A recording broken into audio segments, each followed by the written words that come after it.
Hello friends, समय चाल दूरी के पार्ट नंबर 13 में आपका एक बार फिर से स्वागत है। हमारा पहला क्वेश्चन है, ए तथा बी की चाल 3:4 में है।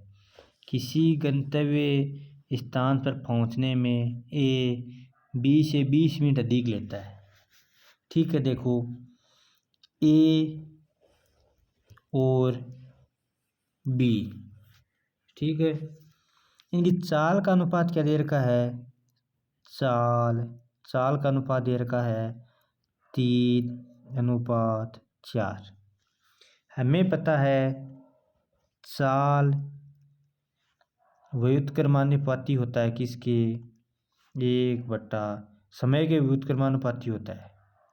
ठीक है, जैसे अगर किसी गाड़ी की चाल ज़्यादा है तो उसे समय कम लगेगा, और अगर किसी गाड़ी की चाल धीरे है तो उसे समय ज़्यादा लगेगा। यह सिंपल सी बात है। ठीक है, मतलब चाल है वो क्या है? समय के व्युत्क्रमानुपाती होता है।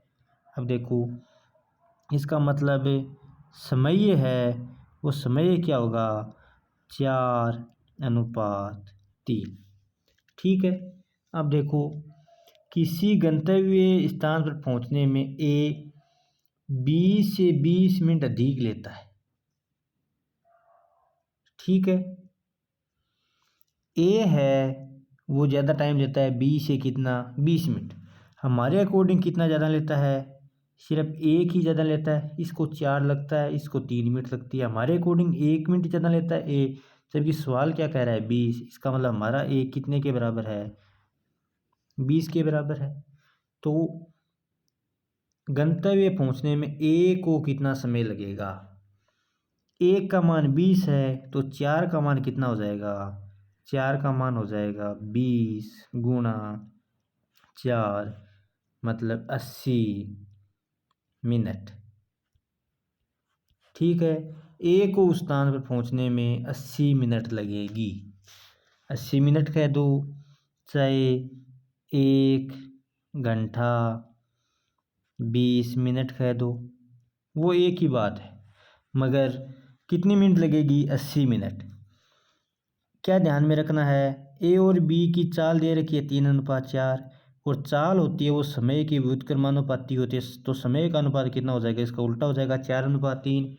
हमारे अकॉर्डिंग इसको 3 मिनट लगती है, इसको 4 मिनट लगती है। मतलब हमारे अकॉर्डिंग 1 मिनट ज़्यादा लगती है, सवाल के अकॉर्डिंग 20 मिनट ज़्यादा लगती है। तो हमारा एक सवाल के 20 के बराबर।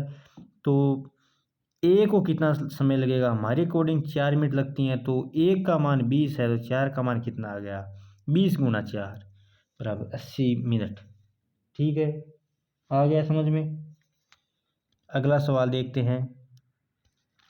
अगला सवाल है, एक व्यक्ति 30 किलोमीटर की यात्रा 6 किलोमीटर प्रति घंटा की चाल से 40 किलोमीटर की यात्रा 5 घंटे में पूरा करता है। ठीक है, पूरी यात्रा के लिए उसकी औसत चाल ज्ञात करो। औसत चाल का क्या सूत्र होता है? औसत चाल औसत चाल होता है कुल दूरी बट्टा कुल समय। कुल दूरी कितनी है? एक बार चलता है वो 30 किलोमीटर, एक बार चलता है 40 किलोमीटर। तो कुल दूरी कितनी है? 30 है, और एक क्या है? 40 है। ठीक है, अब देखो कुल समय 30 किलोमीटर की दूरी में उसे कितना समय लगता है? 30 किलोमीटर की दूरी 6 घंटे की स्पीड से चलता है, तो समय लगता है उसे, समय बराबर 30/6। कोई दिक्कत? प्लस इस 40 किलोमीटर को तय करने में कितना समय लगता है? इसमें डायरेक्ट दे रखा है कि 40 किलोमीटर तय करने में 5 घंटे लगते हैं, तो यहाँ डायरेक्ट 5 लिख दिया। कोई दिक्कत? अब देखो, 6 से अगर 30 को काटें तो कितना आ गया? 5। तो ऊपर कितना हो गया? 30 और 40 70, नीचे कितना? 5 और 5 10, तो कितना आ गया? 7 किलोमीटर प्रति घंटा। तो पूरी यात्रा के दौरान उसकी औसत चाल कितनी रही? 7 किलोमीटर प्रति घंटा। आ गया समझ में? अगला सवाल देखो। अगला सवाल है 1200 मीटर लंबे किसी पुल के दोनों ओर दो व्यक्ति खड़े हुए हैं। जैसे यह एक पुल है, इसके इस साइड भी एक व्यक्ति खड़ा है, इस साइड एक व्यक्ति खड़ा है। ये कितना लंबा है ये पुल? ये पुल है 1200 मीटर लंबा है। मतलब इसकी और इसकी दूरी कितनी है? 1200 मीटर, दोनों व्यक्ति के बीच की दूरी। यदि वे एक दूसरे की ओर 5 मीटर पर मिनट और 10 मीटर पर मिनट की चाल से चले, यह इधर आ रहा है कितनी की स्पीड से? 5 मीटर पर मिनट। मतलब 1 मिनट में 5 मीटर ये चल रहा है इस साइड, और ये जो दूसरा है इस साइड आ रहा है 10 मीटर पर मिनट। ठीक है, एक दूसरे के नज़दीक आ रहे हैं ये, तो यह तो इधर 5 मीटर चलता है 1 मिनट में, और यह कितना चलता है? 10। मतलब दोनों 1 मिनट में कितना नज़दीक आ जाते हैं? 15 मीटर नज़दीक आ जाते हैं 1 मिनट में। ठीक है, हर मिनट इनके बीच की दूरी 15 मीटर कम हो जाती है। इनके बीच की दूरी कितनी है? 1200। तो 1200 मीटर की दूरी इन्हें पार करनी है, और 1 मिनट में ये 15 मीटर की दूरी कम कर देते हैं, 15 मीटर का फासला कम कर देते हैं। तो 15 का भाग दे देंगे तो कितना आएगा? 15 से इसको काटें तो कितना? 15 × 120 तो 80। तो 80 किस में? यह मिनट में है।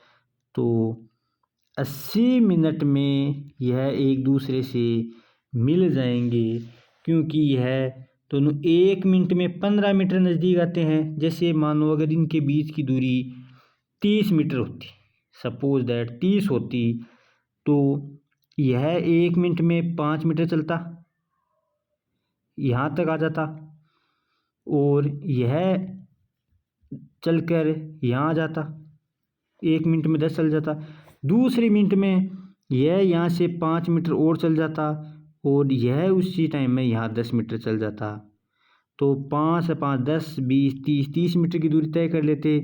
तो कितनी मिनट लगती? इसे 1 और 2, इसे भी 1 और 2, तो 2 मिनट में लगती। तो वैसे डायरेक्ट कर सकते हैं 30/5 और 10 कितनी? 15। तो सीधा भी 2 ही आ रहा है। तो हम 1200 में सीधा 15 का क्या दे सकते हैं? भाग दे सकते हैं। ठीक है, अब देखो अगला सवाल। अगला सवाल है एक आदमी किसी स्थान ए से बी 12 किलोमीटर प्रति घंटा की चाल से जाता है। यहाँ ए है, ए से बी कितनी की स्पीड से जा रहा है? 12 किलोमीटर प्रति घंटे से जा रहा है। वापिस आता है ये 18 किलोमीटर से, तो वापिस आता है कितनी की चाल से? 18 किलोमीटर प्रति घंटे की चाल से। पूरी यात्रा में उसकी औसत चाल ज्ञात करो। ठीक है, अब देखो ए से बी जाता है और वापिस आता है। औसत चाल वाले सवाल में हम क्या करते थे? पहले हम दूरी मानते थे। तो क्या मानते थे? माना दूरी क्या होगी? LCM 12 और 18 का। LCM कितना होगा? 12 और 18 का।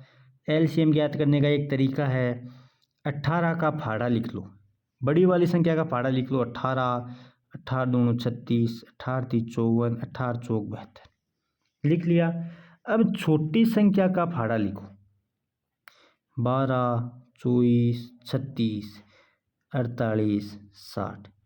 अब यह देखो कि इनमें सबसे पहले कॉमन क्या आ रहा है? 18 है, इसमें कहीं नहीं है। 36 इसमें है, मतलब 36 इसमें भी है और इसमें भी है। तो इसका एलसीएम कितना आएगा? इनका एलसीएम कितना निकल के आ गया? 36। ये एलसीएम निकालने का तरीका है हमारा। ठीक है, तो 12 और 18 का एलसीएम कितना आ गया? 36। तो हमने मान लिया ए और बीच की दूरी कितनी है? माना 36 किलोमीटर। औसत चाल का सूत्र लगाएंगे।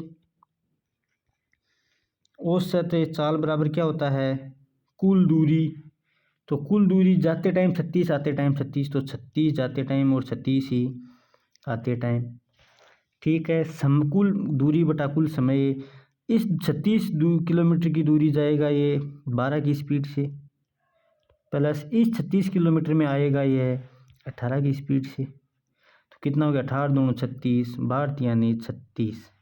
तो ऊपर तो कितना 36 और 36 72, नीचे 3 और 2 5, तो 72/5 किलोमीटर प्रति घंटा इसकी पूरी यात्रा में क्या रहेगी, औसत चाल रहेगी।